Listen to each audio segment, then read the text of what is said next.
Shalom, Bapak, Ibu, dan saudari yang terkasih. Jumpa lagi dalam Sikat Sabda Iman Katolik.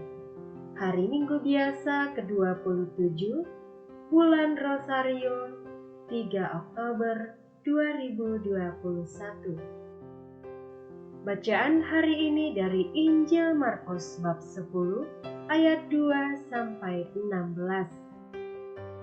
Marilah kita siapkan hati dan pikiran kita untuk mendengarkan sabda Tuhan. Semoga Tuhan beserta kita, sekarang dan selama-lamanya. Inilah Injil suci menurut Markus. Dimuliakanlah Tuhan. Sekali peristiwa, datanglah orang-orang Farisi hendak mencobai Yesus. Mereka bertanya kepadanya, "Bolehkah seorang suami menceraikan istrinya?" Tetapi Yesus menjawab kepada mereka, "Apa perintah Musa kepadamu?" Jawab mereka, "Musa memberi izin untuk menceraikan istrinya dengan membuat surat cerai." Lalu Yesus berkata kepada mereka, "Karena ketegaran hatimulah Musa menulis perintah itu untukmu. Sebab pada awal dunia Allah menjadikan manusia laki-laki dan perempuan. Karena itu laki-laki akan meninggalkan ayah dan ibunya dan bersatu dengan istrinya, sehingga keduanya menjadi satu daging. Demikianlah mereka bukan lagi dua, melainkan satu. Karena itu apa yang telah dipersatukan Allah, janganlah diceraikan manusia." Setelah tiba di rumah, para murid bertanya pula tentang hal itu kepada Yesus. Lalu Yesus berkata kepada mereka, "Barang siapa menceraikan istrinya lalu kawin dengan perempuan lain, ia hidup dalam perzinahan terhadap istrinya itu. Dan jika istri menceraikan suaminya lalu kawin dengan laki-laki lain, ia berbuat zina."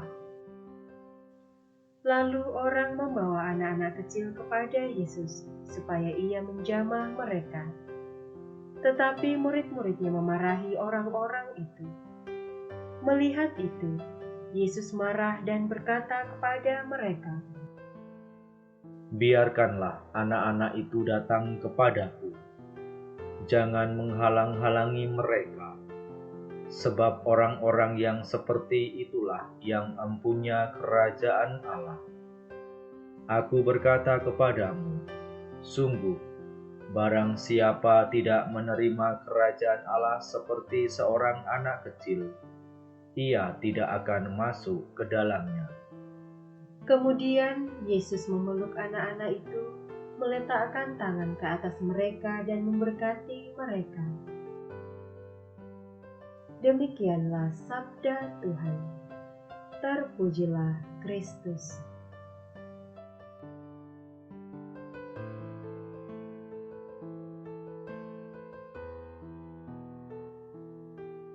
Bapak, Ibu, dan saudari yang terkasih, para pendengar setia Sikat dimanapun Anda berada, semoga Anda dan keluarga Anda senantiasa hidup di dalam lindungan Tuhan. Bapak, Ibu, dan saudari yang senantiasa diberkati oleh Tuhan, melalui bacaan-bacaan suci pada hari ini, kita kembali diingatkan untuk senantiasa setia menjaga keutuhan rumah tangga atau perkawinan kita masing-masing. Di awal perikop Injil diperlihatkan bagaimana orang-orang Farisi ingin mencobai Yesus dengan pertanyaan-pertanyaan, supaya Yesus kedapatan oleh mereka menentang hukum Taurat Musa. Namun Yesus yang adalah anak Allah mempunyai pengertian yang sempurna tentang hukum Musa, dan bagaimana sampai Musa mengeluarkan ketentuan yang memperbolehkan perceraian. Tentu saja Yesus mengetahui maksud jahat orang-orang Farisi ini. Ia juga mengetahui bahwa Musa memperbolehkan perceraian justru untuk melindungi hak dan martabat kaum wanita. Peraturan Musa ini bukan untuk mendorong atau memberi hak istimewa kepada orang Yahudi untuk menceraikan istrinya.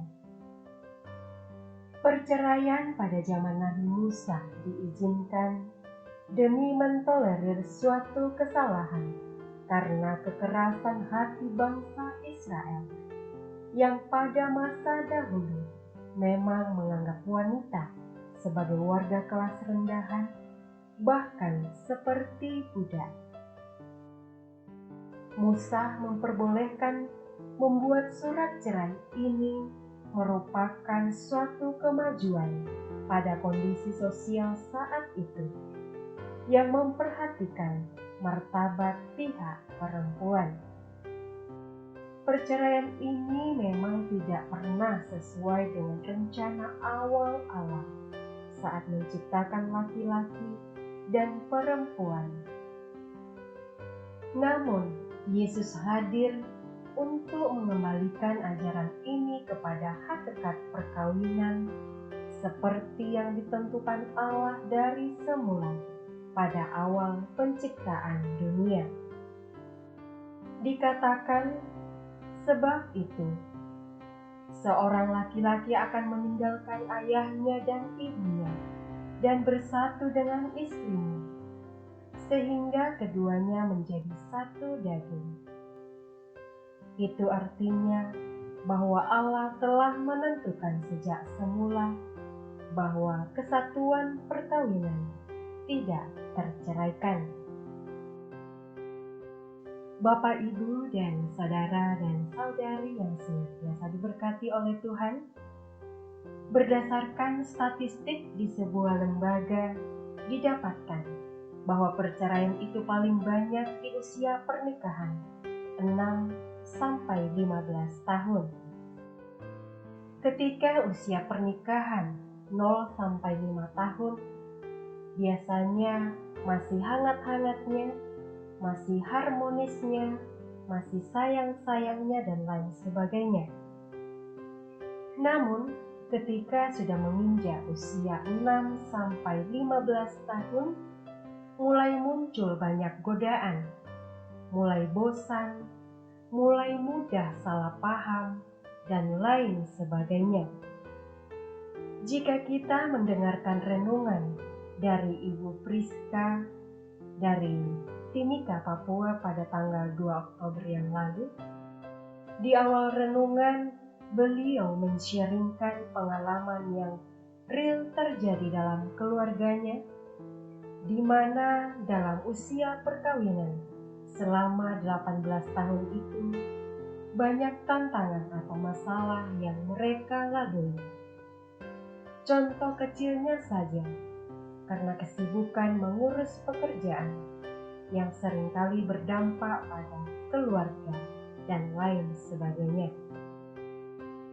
Sharing singkat ini mau mengingatkan atau mengajarkan kepada kita, khususnya untuk keluarga-keluarga muda atau para calon keluarga muda, bahwa dalam membangun sebuah keluarga yang harmonis dan sejahtera tidaklah mudah. Tentu butuh usaha, kerjasama, dan komunikasi yang baik antara suami, istri, dan anak, guna untuk menghindari yang namanya perceraian. Bapak, Ibu, dan saudara dan saudari yang terkasih, perkawinan adalah ikatan seumur hidup. Orang Katolik memandang bahwa perkawinan merupakan sesuatu yang sakral. Perkawinan dilaksanakan dengan dasar cinta dan kasih tanpa ada paksaan dalam bentuk apapun. Perkawinan Katolik dipandang sebagai lambang persatuan Kristus dengan gerejanya. Perkawinan Katolik itu pada dasarnya berciri satu untuk selamanya dan tak terceraikan, yang biasa disebut monogami dan indissolubile. Monogami berarti satu laki-laki dengan satu perempuan, sedangkan indissolubile berarti setelah terjadi perkawinan antara orang-orang yang dibaptis atau ratum secara sah dan disempurnakan dengan persetubuhan, maka perkawinan menjadi tak terceraikan kecuali oleh kematian. Hal ini dapat kita temukan dalam hukum gereja, Kanon 1141. Bapak, Ibu, dan saudara-saudari yang senantiasa dikasihi Tuhan, Gereja Katolik tetap teguh pada ajarannya, yakni perkawinan yang tak terceraikan kecuali maut yang memisahkan. Alasannya yang pertama, esensi dari kasih adalah saling memberikan diri tanpa syarat. Alasan kedua, perkawinan Katolik adalah bentuk kasih Allah yang tanpa syarat kepada ciptaannya atau tak terceraikan. Alasan yang ketiga adalah sakramen perkawinan Katolik adalah wujud nyata kasih Kristus kepada gerejanya, bahkan sampai mati di kayu salib. Bapak, Ibu, dan saudara-saudari yang terkasih, hal ini nampak jelas bahwa dalam kehidupan kasih suami istri yang dengan kasih pemberian diri yang total menjadi gambaran akan kasih Allah sendiri kepada umatnya dan kasih Kristus kepada gerejanya.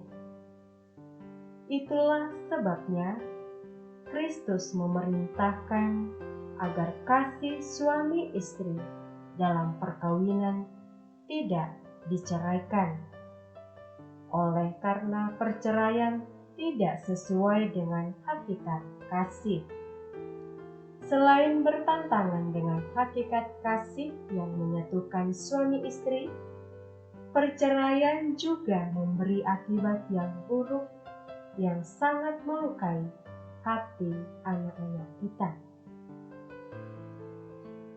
Bapak, Ibu, dan saudara dan saudari yang dikasihi Tuhan, semoga melalui permenungan hari ini kita semua dapat belajar untuk lebih mencintai dan berusaha membangun hubungan atau relasi yang harmonis dalam keluarga kita masing-masing, agar dengan demikian tercapai atau terwujud tujuan dari perkawinan kita, yakni hidup sejahtera di dalam keluarga. Dan marilah kita bersama-sama mendoakan keluarga-keluarga yang saat ini mengalami keretakan di dalam rumah tangganya. Semoga mereka pun senantiasa diberkati dan diberi jalan yang terbaik demi kesejahteraan hidup mereka masing-masing. Semoga berkat Tuhan senantiasa menyertai kita. Amin.